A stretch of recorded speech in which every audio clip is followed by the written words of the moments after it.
Hello students, आज हम cell structure and functions part 3 पढ़ाने जा रहे हैं। ये इस चैप्टर का लास्ट वीडियो है और अगर आप लोग फर्स्ट पार्ट और सेकंड पार्ट नहीं देख पाए हैं तो लिंक डिस्क्रिप्शन में है, प्लीज देख लीजिए। ओके, तो हम कल न्यूक्लियस कुछ पढ़ा चुके थे, लेकिन आज फिर से हम वहीं से स्टार्ट कर रहे हैं। ओके, तो लेट्स स्टार्ट। तो आज का हमारा फर्स्ट टॉपिक है न्यूक्लियस। ओके, और हम बताए थे सेल के जनरली 3 मेन पार्ट्स होते हैं। First cell membrane, second cytoplasm and third nucleus. तो आज हम लोग न्यूक्लियस के बारे में पढ़ेंगे। ओके, जैसा कि हम कल भी बता चुके थे कि न्यूक्लियस को हम लोग ब्रेन ऑफ द सेल भी कहते हैं। तो let's write also called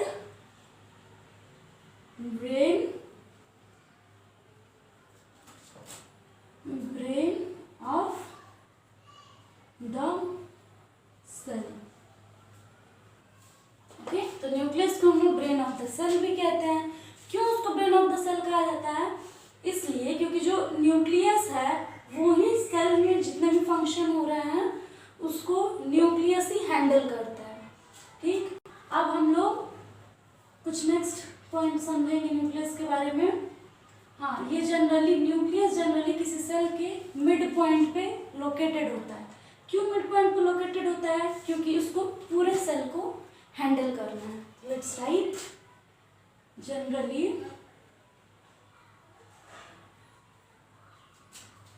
nucleus is located at the center of a cell. ठीक, generally nucleus is located at the centre of a cell. ठीक, न्यूक्लियस सेल के सेंटर में लोकेटेड होता है। क्यों? क्योंकि उसको पूरे सेल को हैंडल करना रहता है। अब न्यूक्लियस के अंदर भी कुछ सेल ऑर्गेनेल्स पाए जाते हैं। ठीक, तो अभी तक हम आप लोग को साइटोप्लाज्म बता दिए, सेल मेम्ब्रेन बताए। अब ये सारे सेल ऑर्गेनेल्स में ही आते हैं। अब हम लोग न्यूक्लियस के अंदर भी कुछ सेल ऑर्गेनेल्स मिलते हैं। ठीक, वो कौन कौन से सेल ऑर्गेनेल्स हैं, आइए उनके बारे में समझते हैं।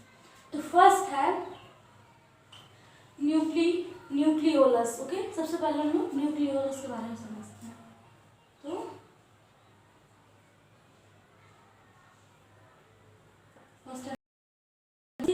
न्यूक्लियोलस जो है ये फाउंड इनसाइड द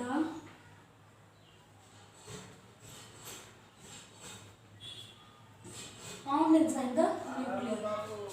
जो न्यूक्लियोलस है वो न्यूक्लियस के अंदर पाया जाता है। ओके, न्यूक्लियोलस क्यों होता है? इसका कोई ना कोई वर्क तो होता ही होगा। तो generally it helps in synthesis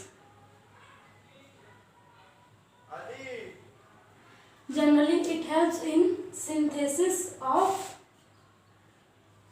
RNA। Okay, अभी RNA क्या होता है, इसका क्या वर्क होता है, ये हम लोग हायर क्लासेस में पढ़ेंगे। हम इसके बारे में थोड़ा सा आगे भी बताएंगे। ओके, तो ये रहा हमारा न्यूक्लियोलस क्या होता है और इसका वर्क क्या होता है। न्यूक्लियोलस न्यूक्लियस के अंदर पाया जाता है और ये RNA के सिंथेसिस में वर्क करता है।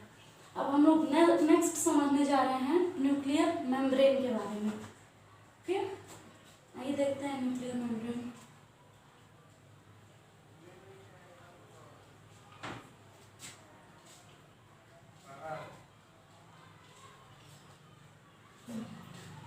What is nuclear membrane? तो ये साइटोप्लाज्म और न्यूक्लियस को अलग करने वाला एक मेम्ब्रेन है। ठीक, तो let's right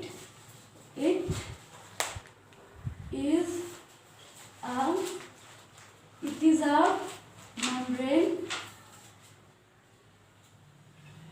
It is a membrane which which divides, it is a membrane which divides cytoplasm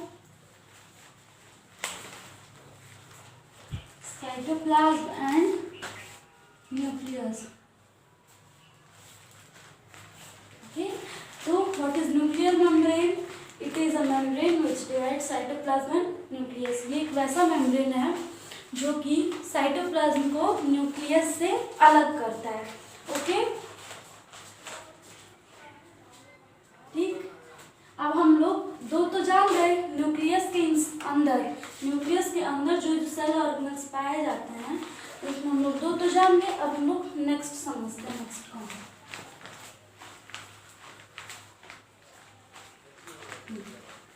तो सी है हमारा. सी हम chromosome.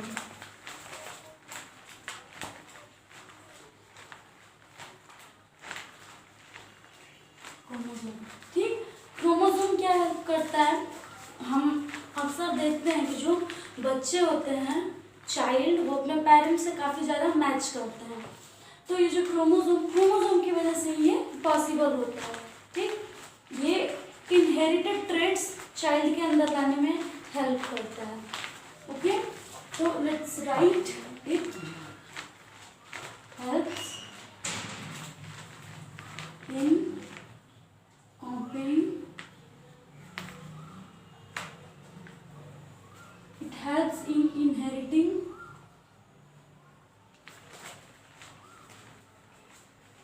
It helps in inheriting traits from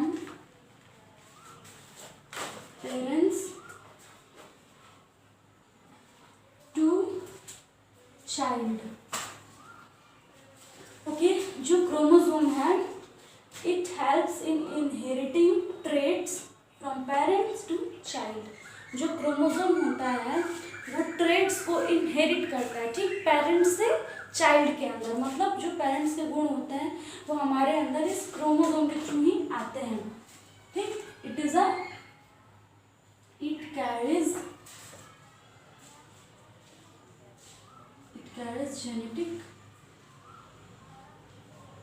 genetic material.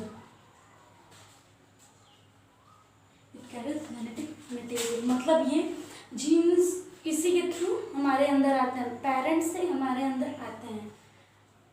Chromosome के थ्रू ही जीन्स पेरेंट्स से हमारे अंदर आते हैं. ओके, क्रोमोसोम हो गया. एक क्रोमोसोम के बारे में, उसके स्ट्रक्चर के बारे में आइए कुछ पढ़ा जाए. ये हो गई. ये जो फिगर हम दिखा रहे हैं ऐसे, ये हमारा क्रोमोसोम है.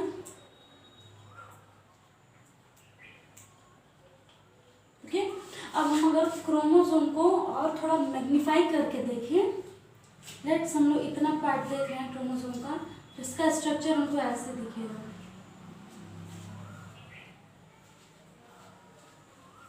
ठीक, तो इस क्रोमोसोम का स्ट्रक्चर हमको ऐसे दिखेगा.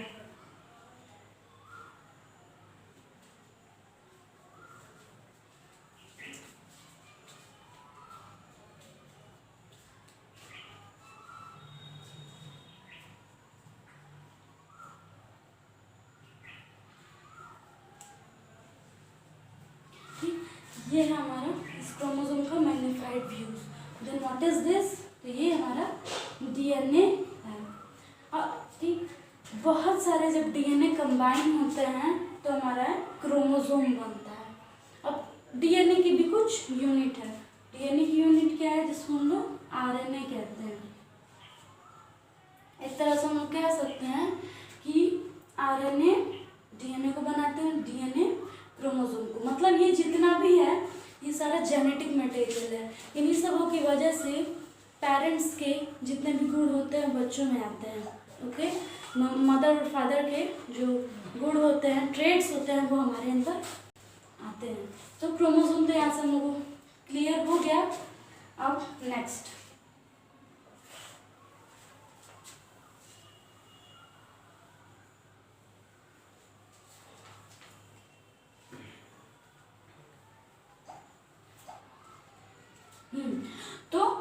प्रोटोप्लाज्म। अब प्रोटोप्लाज्म चलता है आपके एनसीईआरटी की बुक में एक टर्म है जिसको जो प्रोटोप्लाज्म। ओके, आइए उसको क्लियर करते हैं।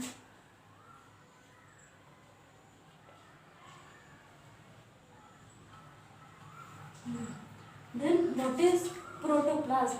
अभी तक हम आपको जितने सेल ऑर्गेनल्स के बारे में बताए, cell membrane, cytoplasm, nuclear membrane, nucleoplasm, nucleolus, इन सबको मिला के हम प्रोटोप्लाज्म कहते हैं। Okay, let's write cell membrane,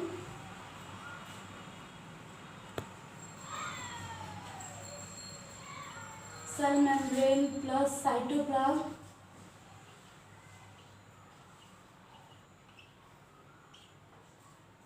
cell membrane plus cytoplasm plus nuclear, nuclear membrane, nuclear membrane plus nucleoplasm,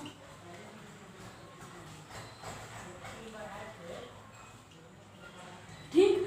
अब इन सबों को मिला के हम प्रोटोप्लाज्म कहते हैं। ओके, तो ये जितनी भी चीजें सब मिलकर प्रोटोप्लाज्म को बनाते हैं। अब व्हाट इज प्रोटोप्लाज्म, तो प्रोटोप्लाज्म को हम living part of a cell भी कहते हैं, ऑल्सो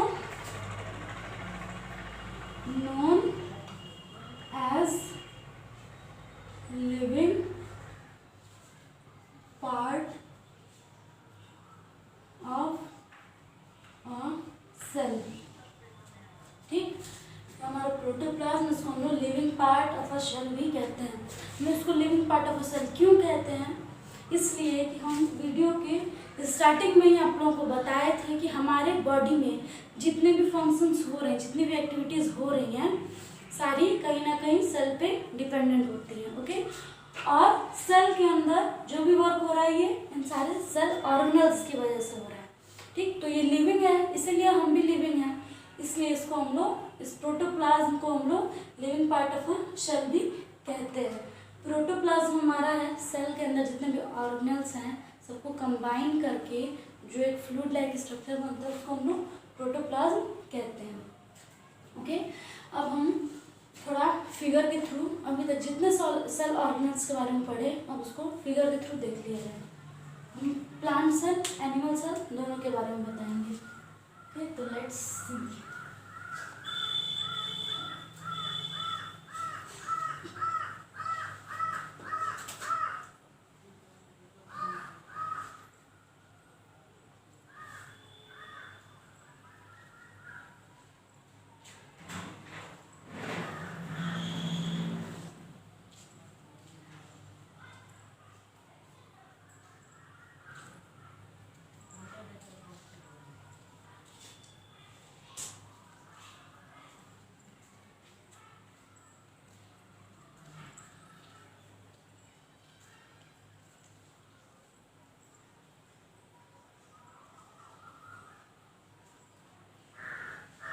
जनरल स्ट्रक्चर बता रहे हैं, आप लोग एक बार इसको अपनी एनसीईआरटी की बुक्स में देख लीजिएगा।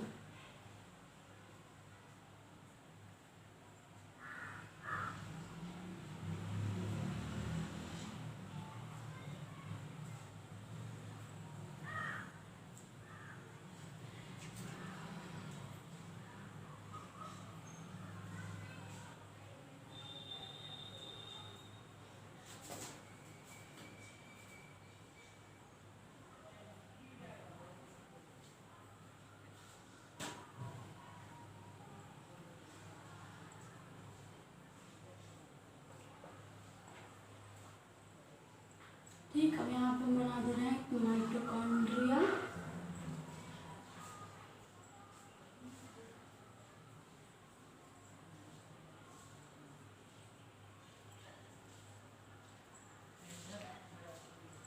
ये हमारा हो गया गोल्गी बॉडी। Okay, cytoplasm. तो अभी तक हम आप लोग को जितने सेल ऑर्गेनल्स के बारे में बताए, आइए उनका नाम एक बार नेम करें। ये जो पोर्शन हमारा दिख रहा है इसको हम लोग कहते हैं cell membrane. This is cell membrane, this is mitochondria,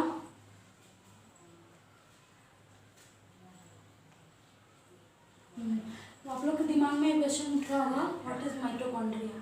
तो माइटोकॉन्ड्रिया के बारे में आप लोग को अभी तो नहीं पढ़ना है, ये हायर क्लासेस का है, बट हम थोड़ा सा बता दे रहे हैं। माइटोकॉन्ड्रिया जो हमारे अंदर एनर्जी है, ठीक, इसी के वजह से होती है। ठीक, ये एक इसको हम लोग पावर हाउस कहते हैं, इसी की वजह से हमें एनर्जी मिलती है, इसी में स्टोर होती है। ओके, बस अभी इतना ही जाने। ये जो हमारा डॉट लाइक स्ट्रक्चर दिख रहा है ये सब, इसको हम साइटोप्लाज्म कहते हैं। साइटोप्लाज्म के बारे में बताएं हम। ओके, ये हमारा RER यानी रफ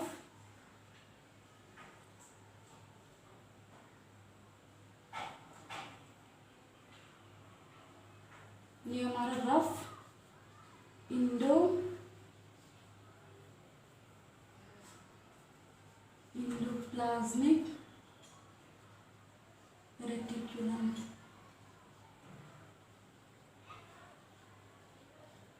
ये हमारा SER मीन्स स्मूथ इंडोप्लाज्मिक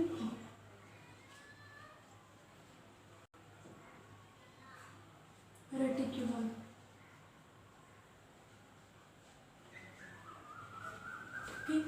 तो ये क्वेश्चन उठा है, इसको रफ क्यों कहते हैं और इसको स्मूथ क्यों कहते हैं। तो इसको रफ इसलिए कहते हैं क्योंकि इसके सरफेस पे ये जो डॉट लाइक स्ट्रक्चर बना है, ये एक बैक्टीरिया है। ठीक, बैक्टीरिया ने, इसको भी हम सेल ऑर्गेनेल्स ही कह सकते हैं, इसको हम लोग राइबोसोम्स कहते हैं। ओके, ये हमारा राइबोसोम, इसलिए इसको हम लोग आर्या कहते हैं क्योंकि इसके सरफेस पर राइबोसोम प्रेजेंट होता है। इसके सरफेस पर राइबोसोम एब्सेंट है, इसलिए हम लोग इसको स्मूथ इंडोप्लाज्मिक रेटिकुलम कहते हैं। अब ये दो सेल मेम्ब्रेन के बारे में, मतलब ये दो सेल ऑर्गेनल्स के बारे में हम आप लोग को बताए हैं। नेक्स्ट देखते हैं, ये हमारा गोल्गी बॉडी। ओके, ये गोल्गी बॉडी है, ये भी हायर क्लासेस में जानना है। हाँ, और ये वैक्यूल हमारे इसी वीडियो में नेक्स्ट पार्ट है, उसको हम भी बताएंगे। ये वैक्यूल है, ये हमारा न्यूक्लियस, ये हमारा न्यूक्लियस। ठीक, ये इसके अंदर ये जो स्ट्रक्चर हम आपको पहले बताए थे, क्रोमोसोम।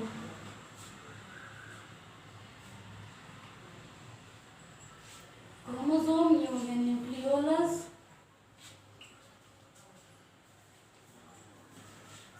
ठीक, तो इतने पार्ट के बारे में जानना चाहिए। जनरली सेल ऑर्गेनल्स इतने ही होते हैं। ओके, अब एक और प्लांट सेल देख लिया जाए।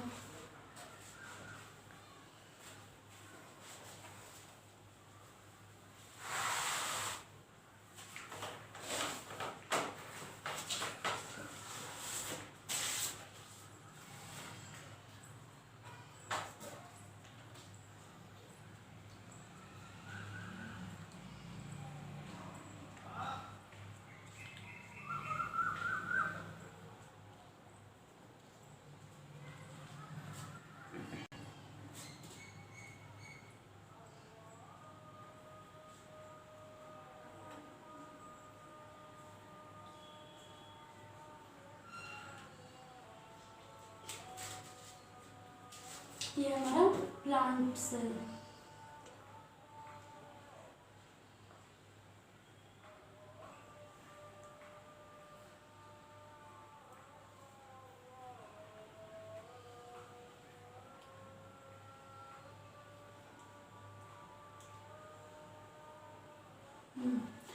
ओके, और इसमें ये रहा हमारा न्यूक्लियस।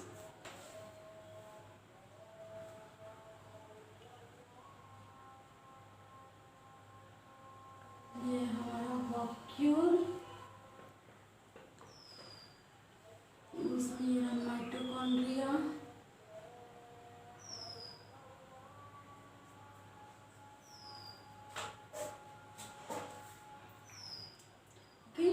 अभी हम जितने स्ट्रक्चर्स के बारे में आप लोग को बताए, इसमें बस उतना ही जानेंगे। ओके, तो ये रहा हमारा जो सबसे ऊपर वाला लेयर है, उसको हम सेल वॉल कहते हैं। ओके, सेल मेम्ब्रेन इसके अंदर वाले लेयर को कहते हैं। सेल वॉल ये एक स्पेशल केस है। सेल वॉल केवल प्लांट्स में पाया जाता है, एनिमल्स में नहीं पाया जाता। और प्लांट्स में इसलिए सेल वॉल पाया जाता है क्योंकि ये प्लांट्स अपने आप को, ये लोकोमोशन तो कर नहीं सकते कि अपने आप को प्रोटेक्ट कर सकें, इसलिए जो सेल वॉल है इसको बाहरी टेम्परेचर, मॉइस्चर, इन सबों से बचाने के लिए ये सेल वॉल इन लोगों में प्रेजेंट होता है। ये सेल वॉल एनिमल्स में नहीं प्रेजेंट होता है। ओके, ये ओनली प्लांट्स में स्पेशल केस है। ये नेक्स्ट वाला लेयर है सेल मेम्ब्रेन।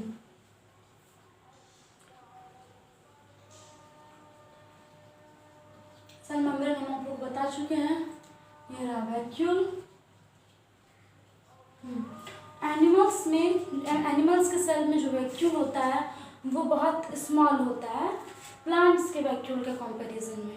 ओके, तो ये प्लांट्स का जो वैक्यूल है बहुत लार्ज होता है और एनिमल्स का जो वैक्यूल होता है वो बहुत स्मॉल होता है। और ये जो डॉट लाइक स्ट्रक्चर है ये हमारा साइटोप्लाज्म है।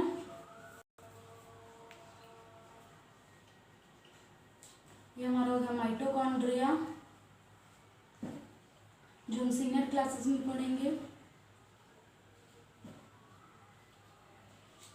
ये न्यूक्लियस जैसा बताए थे,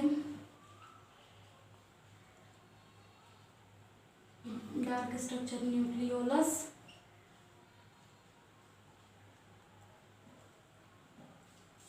ये रहा क्रोमोसोम।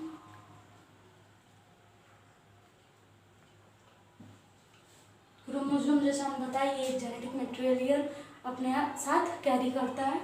तो ये हो गया हमारा क्रोमोसोम। और इस न्यूक्लियस के अंदर जो ये डॉट लाइक स्ट्रक्चर दिख रहा है इसको हम न्यूक्लियोप्लाज्म कहते हैं।